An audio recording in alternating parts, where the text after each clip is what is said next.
Good morning. How is everybody? Good to see you guys.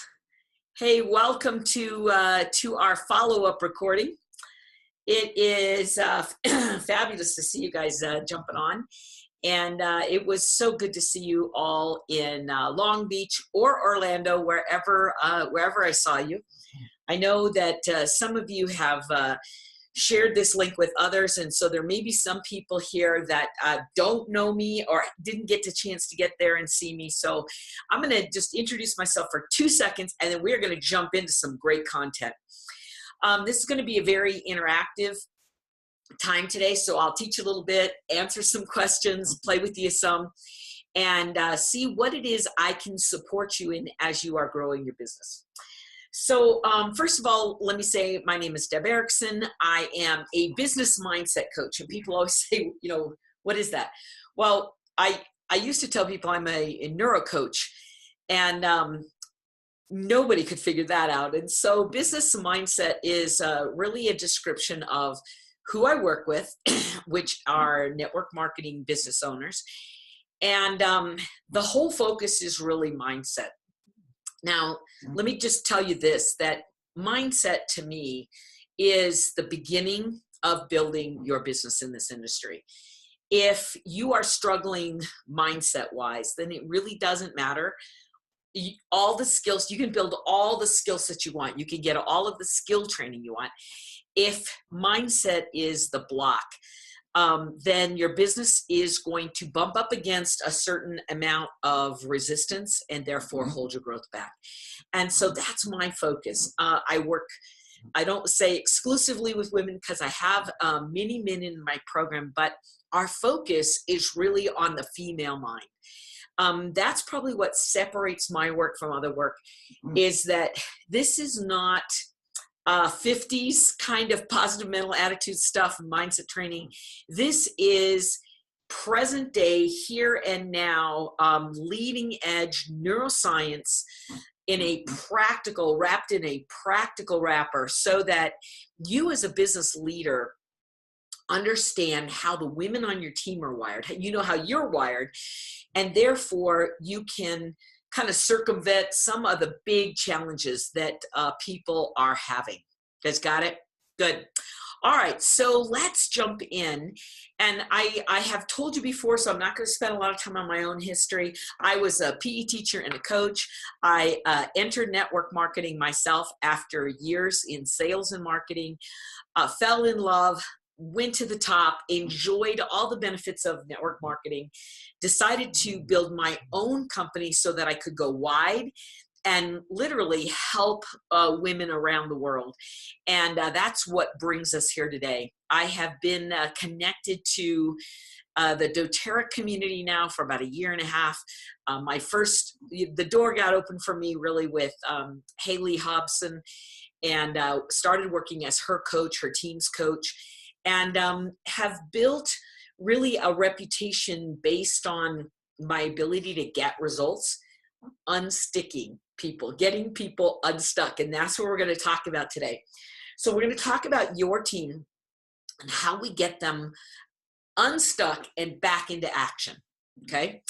So let's talk first of all about what is it that creates stuckness, and what you're looking for as a leader or coach. Okay.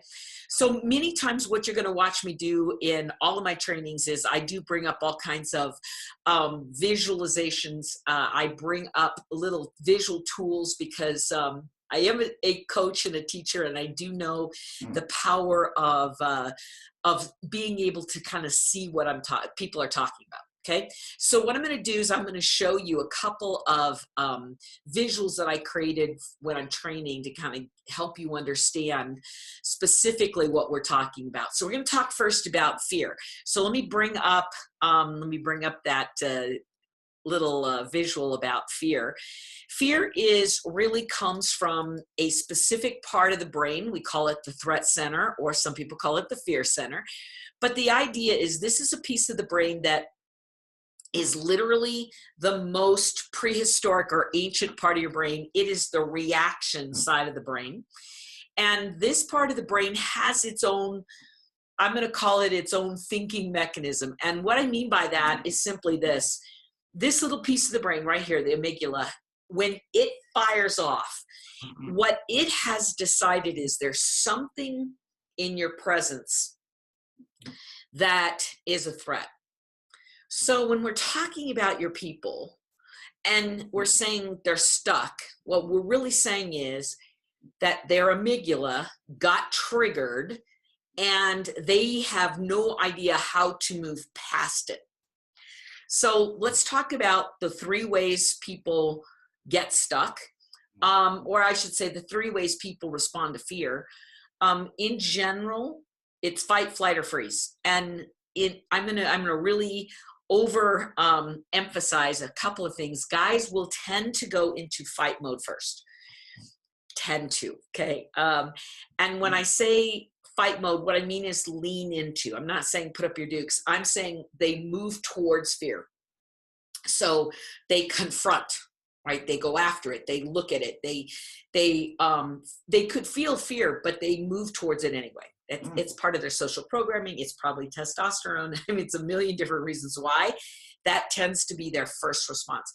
Now, you will find a lot of women will do the same thing. They'll move towards fear, whether they have been trained to do it.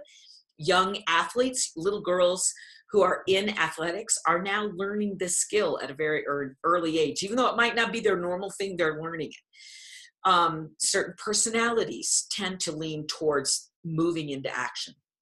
So some women respond this way, mostly men.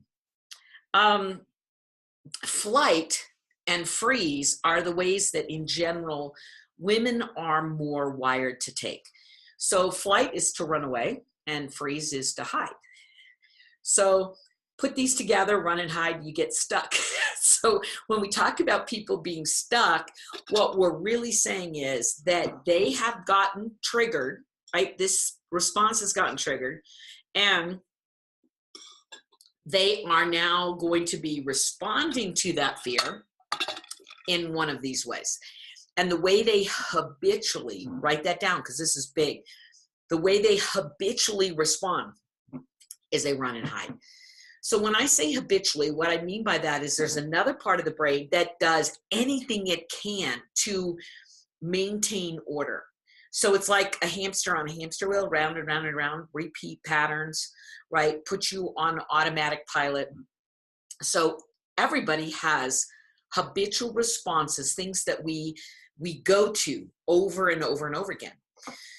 So when we talk about your people and we say they are stuck, what you're telling me is, aha, they've gotten triggered and their choice of how to respond to it is flight and freeze or some percentage thereof. What do you do? What do you do? Well, the ones that are pure runners have already left. You know you've recruited a runner because they disappear, right? They return product. They won't return your email, your phone call, your text. They go crickets, right? They're just gone. That's a runner. You've recruited a runner. And honestly, once they've started running, there's not a lot you can do. Because if you chase a runner, all you're doing is reaffirming the fear center that you are a danger and they should keep running. So don't chase runners. The better thing to do is when somebody runs, stand your ground, open your arms, right? And welcome them back when they're ready. I like to say to people, literally, I used to say this, I haven't heard from you. I'm wondering if you got triggered. Maybe it felt a little, you opened up the box, here's some presidential kit, you got all these products in here. Maybe a little fear set in, a little uncertainty, you feel like you don't know what you're doing, you went into overwhelm, somebody got sick. In other words, I name all the things that it could be. And then I say, I get it. And I've been there too. And so let me just say this, I won't keep bugging you, because I kind of feel like I'm stalking you now. I've called you 6 times. So I won't keep bugging you, but I want you to know I'm here. And when you're ready, come on back, right? Just give me a call. We'll pick up from where we left off and just keep on moving. So you acknowledge the fear potential that it's there so they can go, oh, phew, I'm not alone. She's had this before. right? And then you open the door and you leave it open for these people. For the freezers, they're a whole different ball of wax, because what happens is they keep showing up. They keep coming to a meeting, answering a call, saying, I'm going to do it. They keep making the promises to themselves and to you that they really want this business. They're going to do this business. And as they continue to make the promises and say the things that should be said, internally, they're digging in the trenches, right? they're trenching in, they're digging in, they're putting their heels up, because their brain says there's something here that is a threat. So the brain has triggered and fired off. And so they really don't know how to respond, except to keep showing up because they really do want it, but to keep resisting because they really are still afraid. So when people are stuck, it is some combination of flight and freeze. Your fighters are the people who, they show up and they keep moving forward. Sometimes they struggle, sometimes they fly. The thing you want to watch about them is that you want to watch for when the energy shifts. You know, I always tell coaches, my people in my coaching program, I always say, you want to read the energy all the time. So keep your finger on the pulse to read the energy, because what you're looking for is when the energy changes. So if they're talking powerful and positive and they're in action and they've got numbers going and they're growing, it's like, okay, good, the energy's moving. And then if you see energy begin to slow, if you begin to hear excuses, if you begin to see frustration or hear frustration, right? If they miss a target a couple of times in a row, just because they miss it once is not a big deal, but if they miss it a second time, you're watching, you're reading their energy, you're watching for what is it that's happening, because these fighters who will move through things, there is a second thing that can get them, and that is what we call the Neurosetpoint. So let me show you what the Neurosetpoint looks like. Your Neurosetpoint, some people would call it the comfort zone, and I don't mind calling it that because people are comfortable calling it that. However, there is a little bit of a misnomer in that you think you're comfortable in your comfort zone, and it's really not comfort. It's that it's your norm, the known and the norm. So let me tell you first in a big sweeping way what this is, and then I'm going to come back to your people who could be bumping up against this. So what happens is, if they sit in, well, let me back it up. The brain has a boundary, and inside that boundary, as long as you live your life in the boundary, your brain will say, we're safe, we're comfortable, we're secure, it's good, life is good. Even if you don't like it, there's still comfort there. So your comfort zone could be struggling financially. It could be that you are barely getting by, barely making enough, to pay your bills, always struggling, always fighting against something. Your comfort zone could be that you keep recruiting down. You recruit people that you have to drag and constantly motivate, right? But the thing is that this is the known. So this boundary, and by the way, you have a boundary for everything. You have a boundary for how much money you can make. You have a boundary for your health, how much vitality and energy and passion you have. You have a boundary for how much money you can keep, not just make, but keep. Some people make a ton and it all leaves. You have a boundary for how much success you can allow yourself to have, how much recognition. You guys get it? There's a boundary for everything. Boundaries are based on your childhood. So they're based on what got created in your childhood as your norm. Some people have a norm for high drama. There's always drama in their life, right? That's their known. So let's go back now to your growers, the people who are growing, they're pushing past their fear. They're growing. And when they get to the edge here of their boundary, fear sets in. So if they are the kind of people that move past fear, they will push past the edge of the boundary. And let's say they're moving towards this goal. Maybe this is a rank advancement. They're moving towards this goal. And as they're moving, and you see the pace is going, you know, you're reading the energy as a leader. You're like, good, all right. The minute you see it slow down, the minute you see them, their energy change, their verbal energy shifts, what they're saying about the business shifts, their participation shifts, their numbers shift, and everything shifts. What it says is they're slowing down or getting caught in this danger zone, the brain's danger zone. And if they do achieve this, and many people do, they just push past it. They use willpower and discipline and just force and make it happen. But if they make something happen that is outside their set point, then the brain's natural reaction is to abandon this and run back to the known. That's why people move forward and back. It's the yo-yo. This explains the yo-yo. Forward, back, forward, back, forward, back. So if it's a woman, many times she'll achieve something, her brain freaks out, and she runs back to the safety of the known. And then she takes it personally and she says, oh, it's me. I don't deserve it. I don't know what I'm doing there. I can't maintain it. And so as she begins to berate herself, which is what women tend to do, and negate their successes, then what they do is they reinforce to the brain that this is really the place they should stay. So in your business, a lot of people talk about how gold is that kind of danger place. The people get in it and get settled in, they get comfortable, they get complacent, and they don't grow beyond, can't get them past. This is what we're talking about, is a neuroset point. And the interesting thing, guys, is that not only do individuals have this set point, but companies have a set point. So it becomes the group think that you get this far. And then it's kind of like, okay, good enough. I'm a leader. I'm making some money, a lot more than I was.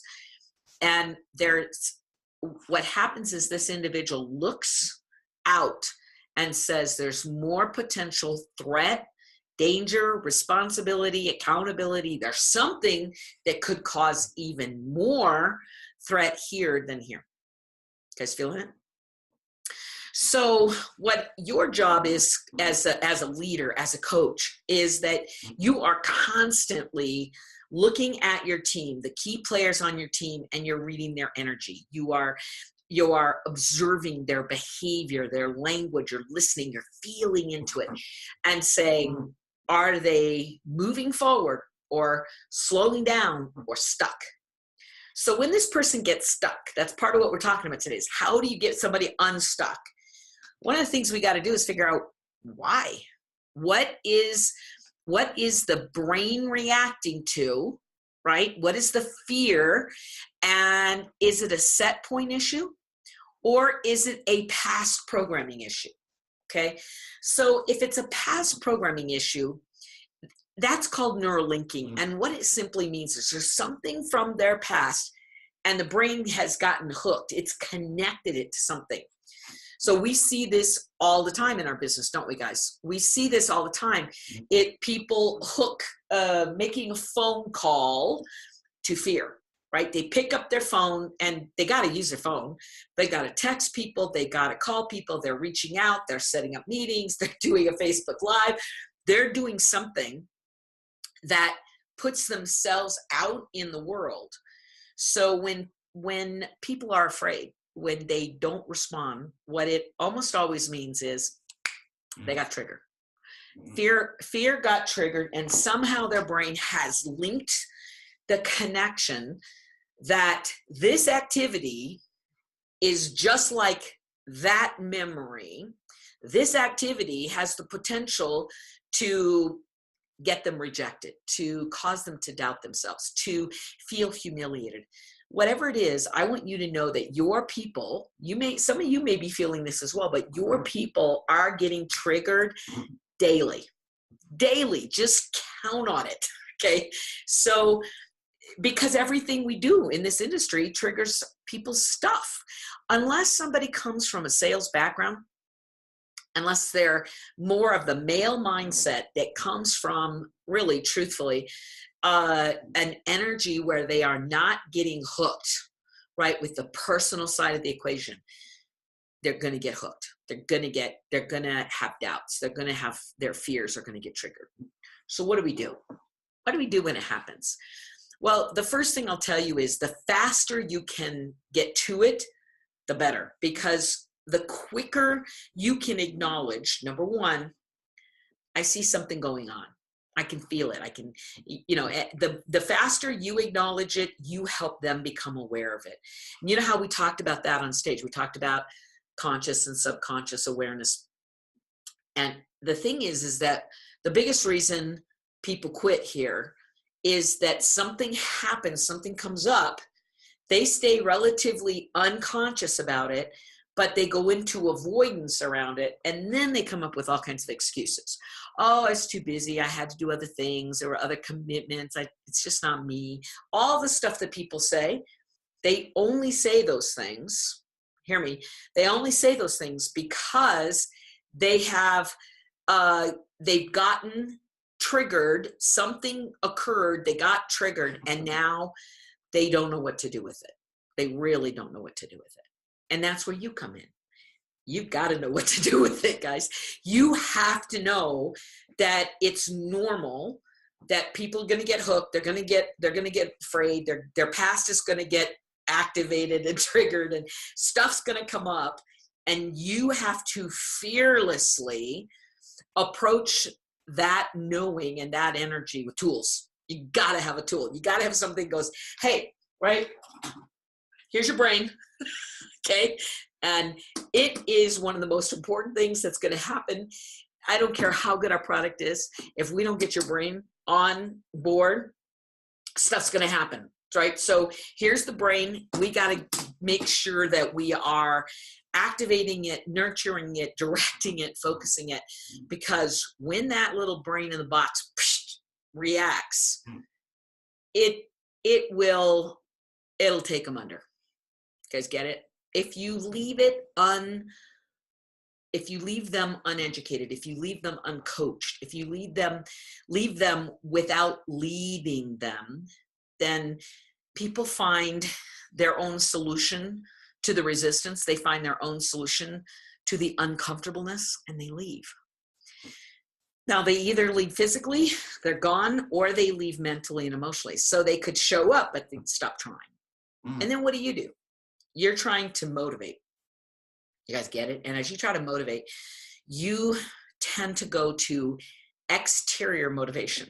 So let's talk for just a minute about internal and external. So external motivation is that energy where you are, and this is the fun one, right? Where you are like, you're dragging, you're bribing, you are pushing, pulling,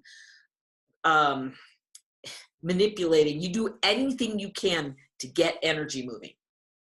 You feel it?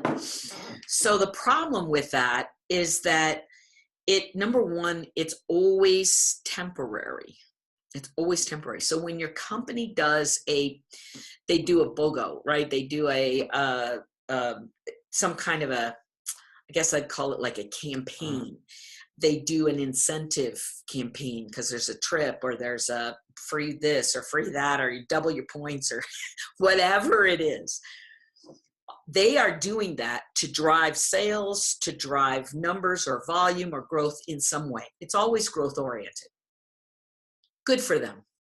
They're driving sales, they're driving growth.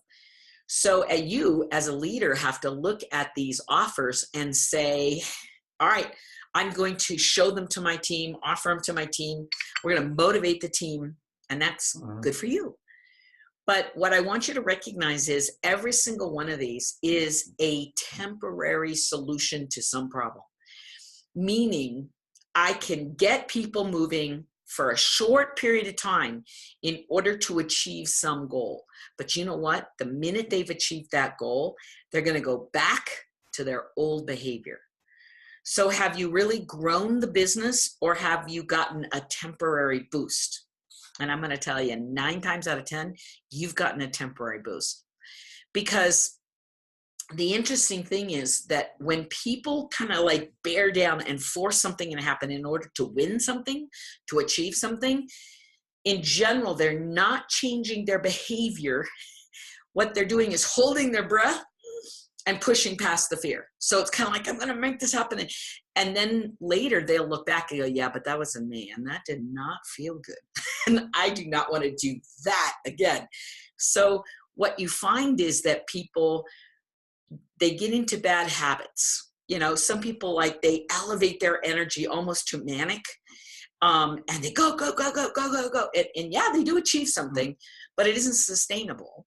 So because it's not sustainable, and because they push past their fear and they got their energy up, what you're hoping is they're going to learn that they survived and it's okay. But people don't learn that lesson. What they learn is, that was uncomfortable and I made myself do it so I could go to Cancun. I wanted to go to that trip, right? But it was a horrible experience and I don't ever want to do it again. So it's like they're learning the wrong thing because they used a temporary cattle prod to get themselves moving. It didn't really change that set point. It didn't change anything. Just feel it.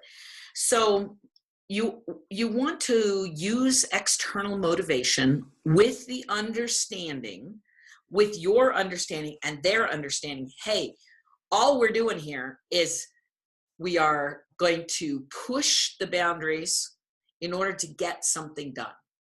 And we all know it and we all accept it, but this is not a long-term sustainable business growth plan. It just isn't. You guys get it? It just isn't. What you really are looking for is internal motivation. Internal motivation is where passion, where inspiration comes from, right? It's that internal motivator that causes somebody to get up in the morning and say, I'm doing this, right? I'm doing this. I'm going to move past my fears and I'm going to achieve something and I'm going to do it. But it's the internal energy. So where does the internal energy come from? It comes from their desire. So we did this on stage, but I'm going to do it again for those of you maybe who weren't there, is that I hold your hands up, and in your left hand, I want you to think about your fear. So we've talked a lot about fear. The thing that causes you to get stuck, the thing that holds you back, is it fear of loss, fear of rejection, fear of humiliation, fear of being left behind, not included, fear of being judged, fear of success, fear of failure, fear of accountability. What's your fear? I want you to hold that in your left hand and just feel, how heavy is it? How big is it? How ominous? How much do you resist and avoid it? So on a scale of 1 to 10, 1 is low, 10 is high. How big is your fear? Let's pick recruiting. How big is your fear around recruiting? Okay, give yourself a score. Just notice how much energy is in there, okay? Now on the other side, talk about your internal desire. There's the fear center, which is at the base of the brain, and the motivation center, people kind of call it in the front. It's not like one spot, but it has to do with the frontal cortex, and it is about your ability to envision what it is you want in your life. It's about your desire. It's about how deep the passion is. So I always talk about it this way. It's your what and your why. Your what and your why are they're the driving force. This is what I want. Here's how bad I want it. That's the driving force. So one of the things we did in Long Beach and Orlando is I gave you 5 big questions every coach needs to figure out what you want and why you want it, how to get deep there. So for a minute, let's assume that let's just test your why. When you think about your why on a scale of 1 to 10, what you want and why you want it, how big is it? How bold is it? How much desire is there on a scale of 1 to 10? So just tell me what that is. Now I'm going to add something to the equation, because your motivation center is really focused on 3 issues. First is your what. What's the focus? What is it you want? 2, why do you want it? That's what's behind it. Okay. But here's the third one. And that is, can you get there? Your belief, your I can. So it's your I can, it's your I am, it's your I will, right? It's all of that energy around, are you enough? Do you believe you can have it? Do you want it bad? So it's all of those pieces put into one. So what's really interesting is I see people all the time where their desire is big. It's a 10. I gotta have it. And then I say, how much do you believe you can have it? And they're like, ooh, my belief is like down lower. Okay. So I want it big, that's desire, but my belief is maybe a 2 or 3. So guess what wins between desire and belief? Belief, because your desire is a function of the conscious mind, and the conscious mind is only like 3% of the power.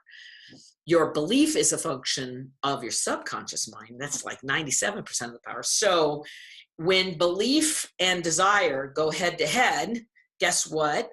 Your belief wins. So that means that no matter how bad you want it, if you don't really believe you can have it, you can do it, you should have it, you deserve it, and that's kind of your confidence and your core belief about yourself.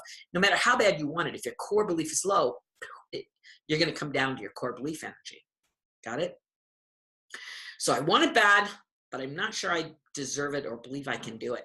And then this whole side, right, is being impacted by all those drivers. And then this side is just pure fear. Pure fear. Okay.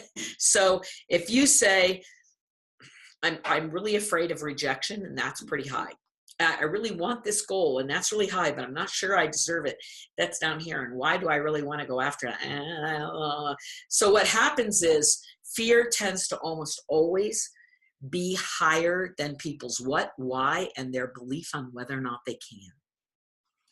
So what you get normally is people that come into the business, I want this, but they don't have a strong why. So immediately it diminishes the motivation center of the brain. And then on top of it, they don't have a lot of confidence.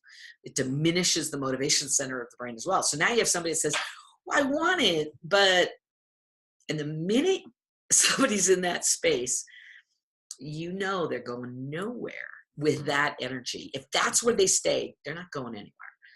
Because what's required in this industry is a clear vision of what you want, a deep understanding of why you want it, and a 10, a level 10 in your core confidence and your belief that you can achieve this goal, that you will do what it takes, that you are enough. Man, you got to be operating at a 10. And then when fear shows up, think of the fear on the slider scale, right? Fear shows up somewhere. It's like you can overcome it because your fear side is lower than the I can, I will, I am side, right? That side of the equation is so much higher than, guess what? The motivational center of the brain will take you to the top. If you can manage the fear and elevate that desire and that belief and that determination, we get those up, and guess what? Your people become unstoppable. So when we talk about how do I get people unstuck, what I always say is, hey, it's a combination of a bunch of different things. It really is a combination. But number one, you have to understand motivation. You have to understand what is it that motivates this individual to do what they're doing or not do what they're doing. Okay. And by the way, can you tell how motivated people are? Yeah, just watch them. Just watch them, and you can see exactly where their motivation levels are. So you've got to teach people how to adjust and manage their fear.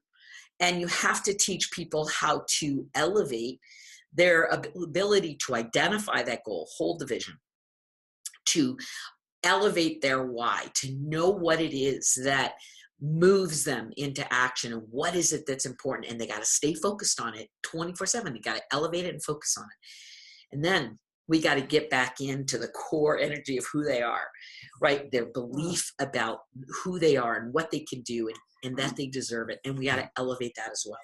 And when you do that, your people become truly unstoppable. Left to their own devices. So let me just say this, left to their own devices. Here's your problem. Let me go back to the picture I showed you earlier. If you leave people to their own devices, they will grow to the edge of their comfort zone. And that's it. They won't go any further. So you say, well, wait a minute, I've got some people that go to the top and some people that never get off go. How do you explain that, Erickson? And it's like, it's easy.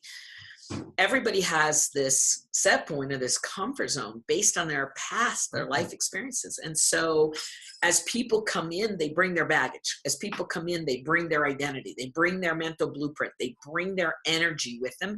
And as they bring their energy with them, unless you help them change it, that's the definition of how big their business will grow.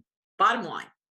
Okay, some people will grow huge businesses and some will quit before they even get out of the gate based on this, on their ability to manage their fear, on their current set point based from their past, on their ability to identify a goal and define their why and elevate their confidence. So they either come in with those skills, let's just be brutally honest, they either come in with those set of skills that they've learned down through life, whether they can articulate this or not. They either have those skills or they don't. And if they don't have those skills, you either teach it to them or they only grow to the edge of their set point. You know, a lot of times what we see in the industry is people come in and they grow fast and then all of a sudden it stalls. Why does it stall? Because they've reached the edge of this set point. That's all. That's the only reason it stalls. Oh, they'd like to blame it on a lot of other things, right? But what really has happened is they've reached the edge. And if they're afraid to face their fear, they will not tiptoe out beyond this. It won't do it. If they are willing to try to face their fear, they'll get out here and 9 times out of 10, they'll run back to the safety. This is a powerful mechanism in the brain. So if they get out here and they run back, then what happens? Then they settle. Then they start saying, gold's fine. Gold's fine. I'm happy here. I can handle this. I can deal with this, right? I can handle the numbers. I can handle the management. I can handle this. I settle in.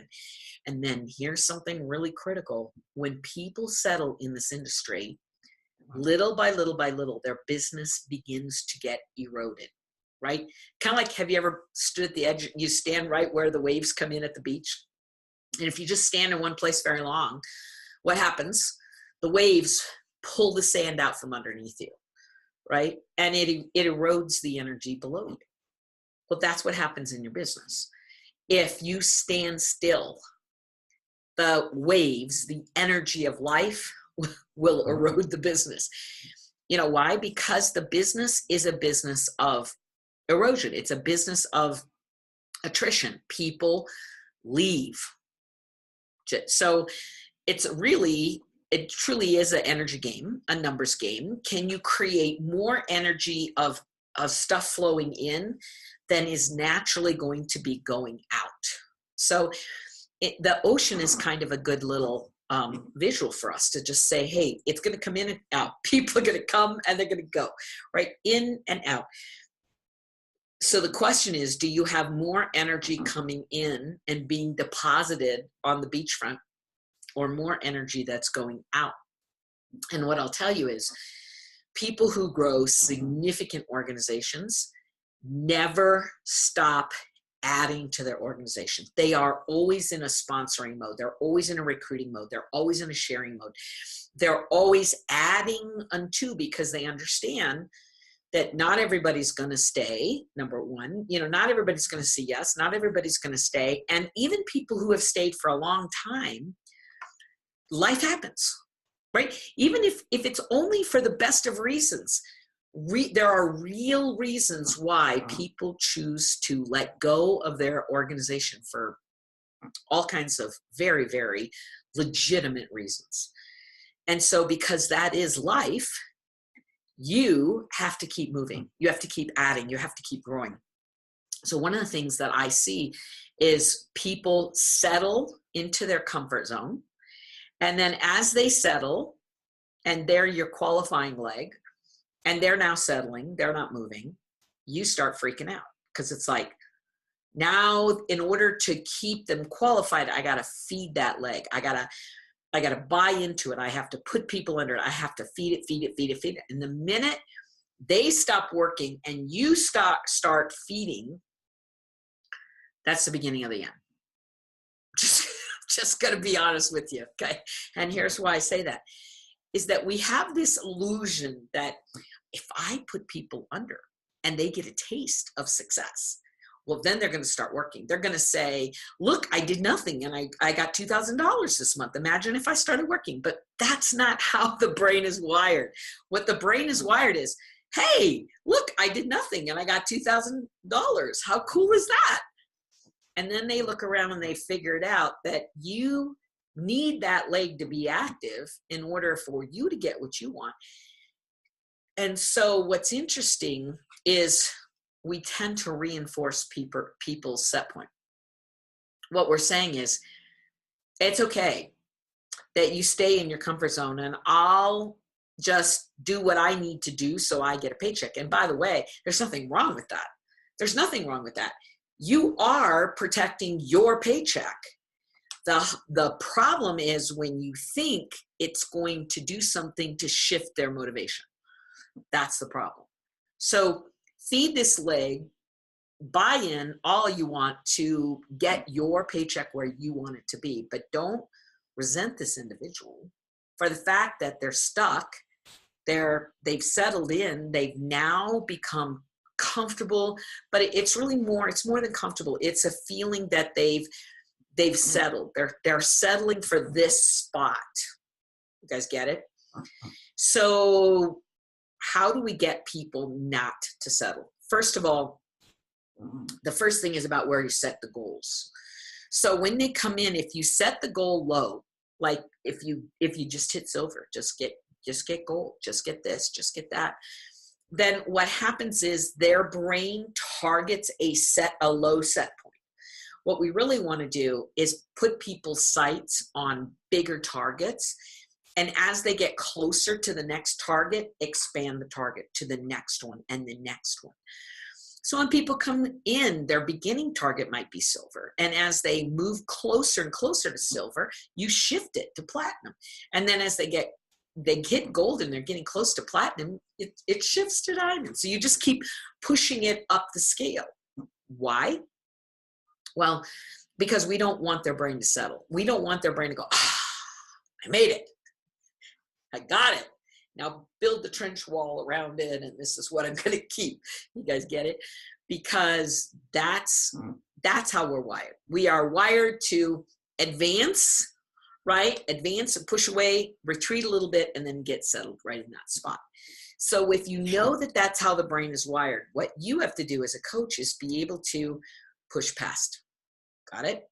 Good. All right. So for fun, let me stop and see questions or comments so far. Anybody go, wow, that's insightful. That's great energy. And you want to add a question to the conversation. I'd love to play or interact. One of the things that you guys are going to see in everything I do is that I will teach, I will coach usually at any classes or anything we're doing. I teach and I coach.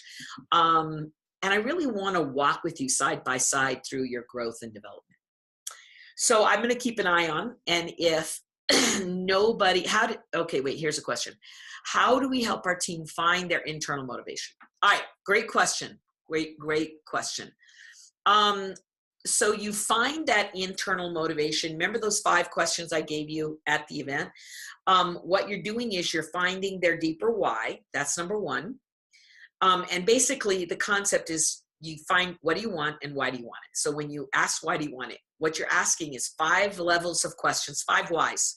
Okay, 5 whys that basically are going to go deeper and deeper and deeper until you hit a core. So that's number one. When people hit their core, they are highly motivated. And if you want, I have a huge belief, but I haven't gotten to my why. So Barb, let me just tell you this. A huge belief without a why is still going to leave you vulnerable. Okay. Because it's kind of like saying this, and I'm going to handle these two questions side by side.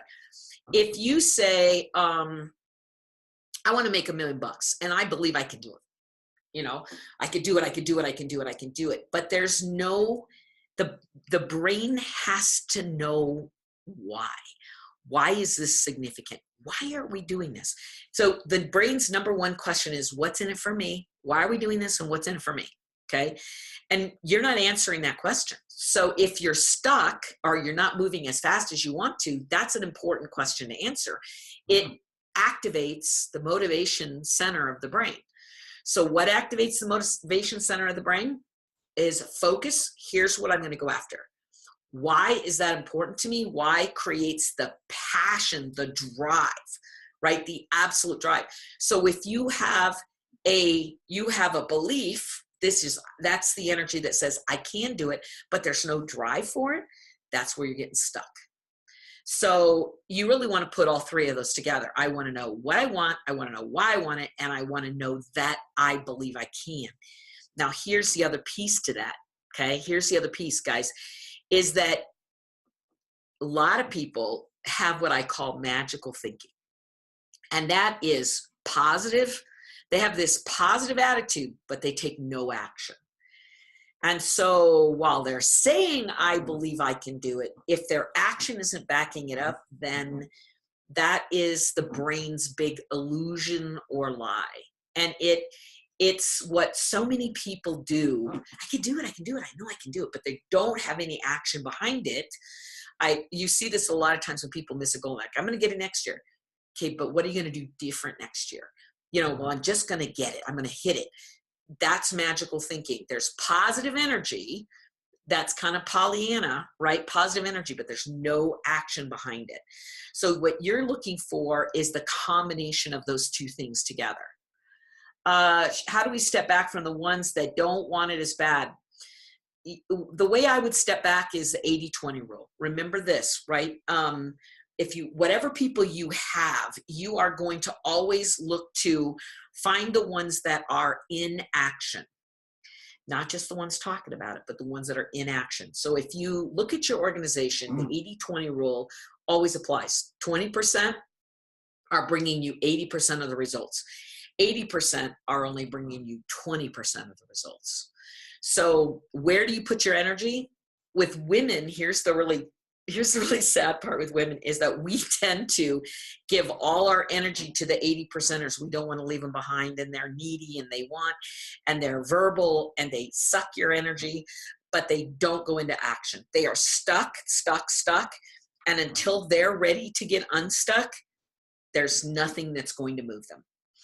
And so what you've got to learn to do is pull your energy from the 80%ers, give them, this is a great way for me to kind of move into showing you some of the things that I have for you. But you want to give them what I call support soup, let them marinate, right, in a place where they can get group help. And when they pop out and say, good, I took advantage of everything that you had to offer there. Now I'm ready for one-on-one attention, and they're in action, they move into either small group support or one-on-one support. So what you're doing is you're reaffirming and rewarding action, right? So even if they're not productive, but they're trying to take action, we're going to support them because they're attempting to make the move. And if you kind of refine it or tweak it a little bit, that action they're taking can get them results. But people that aren't taking action, there's not a lot you can do. So what we can do is we offer them something. So let me show you something, guys. What I want to do is I want to show you a program I built for you that is specifically designed for your 80%ers. Okay. So I'm going to go to icaninstitute.com. That's our website. And hold on one second here. I built this because I had so many leaders that I was working with. They were in like a coaching program or leadership program, and they said, Deb, we got to have a soup. We need to have brain training, attitude stuff, helping people get past their fears. We need something, and we don't have it. You know, we've got company training, we've got our personal training, but we don't have really mindset training. So I built this for you guys for that reason. So let me show you. Inside the leader, this is my website, by the way, icaninstitute.com. Inside both of my leadership level programs, which would be the programs for you guys, I Can Lead or I Can Coach, either one of them. So look, for fun, I'm just going to go to I Can Lead. Inside that program, I built something for you. So that's your training and development. But in addition to that, you get to be a part of, let me see if I can get there. You get to be a part of, not only this is the content for you, right? This would, in the leaders, in I Can Lead, it would all be how to lead, how to step into a role, a leadership role, so that you are not a manager, you are not a mother, you are a true leader, teacher, coach, right? And that's really where you want to be with your people. So I'm going to teach you all these skills. But in addition to that, and this is the fun part here, you are also going to get this Success Center. See this? Unlimited access to this Success Center. So the Success Center is well, let me actually go show it to you. It is the soup, okay? And the Success Center, the idea here is that you have the opportunity to share with the masses some place where they can go and get training, they can get community, they can get support from this. Okay, so when you come to the Success Center, you'd log in, you would have it because of your platinum membership. So when you log in, your people, you would be giving your people access to this, and these would be the modules that they would get. So here's the first one. I'm new to network marketing. And what I put in this module here is everything they need to know about getting their mind right, about being an entrepreneur, about being their own boss, about you as their resource, about what their brain is going to try to do to freak them out while they're growing their business. So this is the place where we put new people to let them move through these little mini modules and get great content to launch their business right. And then you've got places that you can put people in your team that are stuck. So here's the second module. My personal baggage is slowing me down. What do I do about it? So on these ones, I actually teach. There's a little video and a worksheet where I'm going to teach about how their past stuff can influence their business and what they're going to do to get out of it.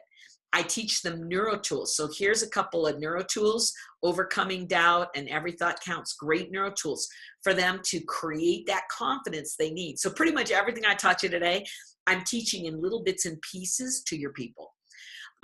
Here is, hey, my business plateaued. I got stuck. So I'm going to teach them all about that set point.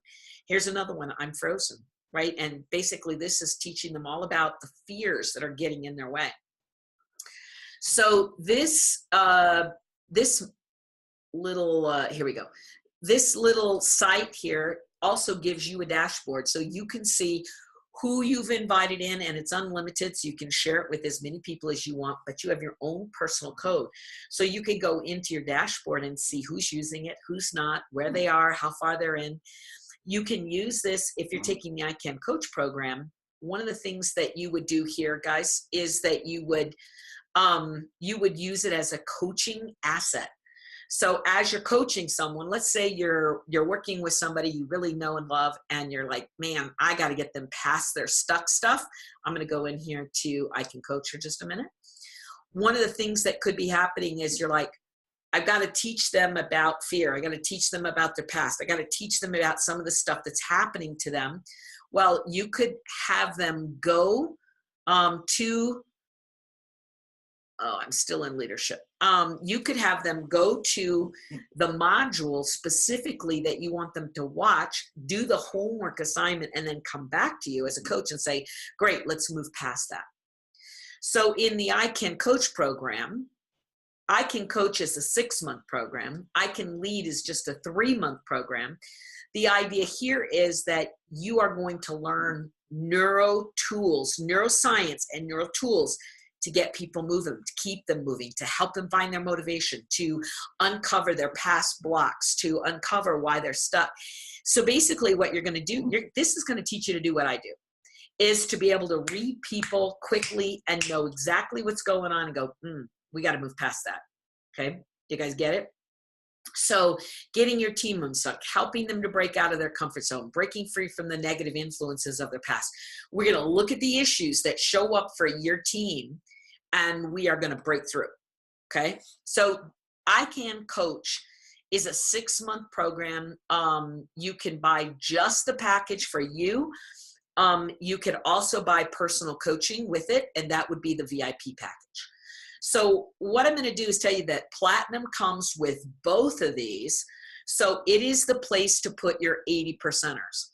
I'll tell you what I've seen, guys, is that people who come here and they buy one of these programs and they put their people in this success center. So in this training course, right, in this developmental module, what happens is they are able to focus on them. The leaders focus on them. Their people are in a nice place for them to grow and develop and enhance their skills.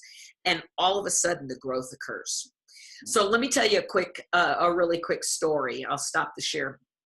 I was working with Haley, and Haley came to me and she said, I want to learn how to coach, but I really don't want to coach. I want to learn the mechanisms. I want to understand what's behind all of it, but I don't really want to do it because I want to keep growing the front end, but my people need help. And I said, okay, let's work on it together. So here's what we did is she put her 80%ers in the success center. So they were growing and developing, and they pop out. And then we put that middle group in other classes like I Can Start and some of those other ones where they were learning, they were willing to invest themselves in their growth and development. And then she and her key leaders all came into I Can Coach. Well, what was really fascinating, so it was like everybody had a place to go, right? Everybody on our team either bought into something themselves at some level that was appropriate for them, or we had them in the free stuff. But there was an immediate shift in her entire organization, right? All of a sudden, the energy just started shifting up. And it was about 45 days after we got started, she called me and she said, I can't believe it. This is the first month in my entire doTERRA career where I've not had to buy in to help somebody qualify for something in order for me to get my qualifying legs where I wanted them. She said, first month in my entire doTERRA career, I didn't spend a dime to get anybody anywhere, right? In other words, what happened, she said, I don't understand what happened. And I said, it's because we elevated the energy of the entire group. The entire group was learning how to manage their mindset. The entire group was managing their fear, moving past their fear and into their passion. Her entire organization was elevating. And since that time, she said she's got more elites popping every single month than she's ever had in her career, even back in the beginning when she had her huge growth spurt. So how does that happen, guys? What happens is you create momentum. Let me come back to how we started it. You create momentum in your organization by overcoming the things that got people stuck, the things that caused them to settle, the things that caused them to move to a certain level and then stop. We moved past those. We got everybody moving. We're developing internal motivation, right? They're identifying their fears. They're using the neuro tools personally to get past them. That's how you move an organization. That's how you create momentum in your own organization. You guys get it? You cannot avoid the thing that is causing the problem to begin with, which is fear. You got to deal with the fear. And people's fear are based on so many different things that, number one, you want to be an extraordinary coach to manage that. But the second side is you want them to get the education and the excitement and the passion so that they want to grow, that they want to move past their stuff. And it's not about, hear me, it's not about chasing the Cancun trip or whatever incentive trip is newest. It's not about that. That's a nice extra. It's about the fact that People don't want to be stuck. They don't want to live in fear. They don't want to have a lack of desire. They don't want to feel that energy when there's nothing driving them. People hate it and they don't want to be in it. So when you offer them a path that says, here, let's find your passion, let's find your motivation, let's give you a reason for getting up and moving, and let's give you the skills to help you reduce this other energy, all of a sudden it changes everything. You guys get it? That's what I want to help you learn as a leader. So I hope that you guys will join us. I've literally got both an I Can Lead class and an I Can Coach class starting this week and next week.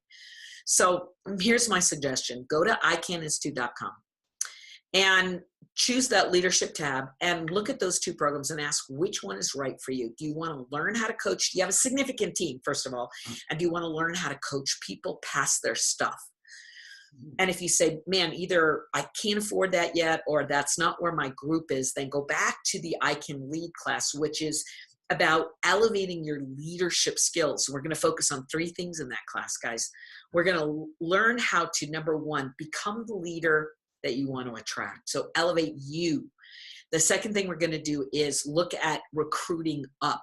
So finding people to add to your team that are already significant leaders. And then the third thing is, how do I build? How do I build leaders? So become it, attract it, and then also lead. Those are the 3 big keys in that. So find one or the other of those that you think is the perfect match for your career right now. Both of them come with that platinum membership that gives you the success center for your team. Here's my commitment to you is I want to help you find the right place for you. I want to answer your questions. I want to get you in the right class and get you the support you need to build the organization you want. You got to build internal first, guys. Get it? Internal motivation, and we got to reduce the fear factor. If we can do those 2 things, you will explode. So I'm here to help you. Let us know how we can help. If you have questions, don't hesitate to reach out to our offices. We've got great people that can answer your questions, and we can get your people where they belong as well. Got it? Good. All right, guys. We'll talk to you soon. Love you much. Bye-bye.